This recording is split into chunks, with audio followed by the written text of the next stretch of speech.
Berikutnya, saudara, setelah sempat absen pada jadwal pemanggilan sebelumnya, selebgram Karin Novilda atau Awkarin akhirnya memenuhi panggilan penyidik Polda Metro Jaya.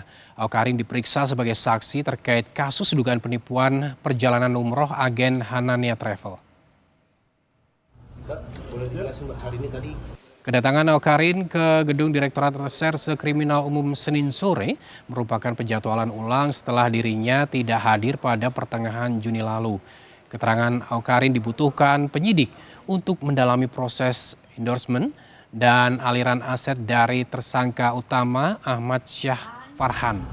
Awkarin mengaku kerjasama dengan Hanania Travel hanya sebatas endorsement dan dia tidak tahu menahu soal aliran dana yang digunakan.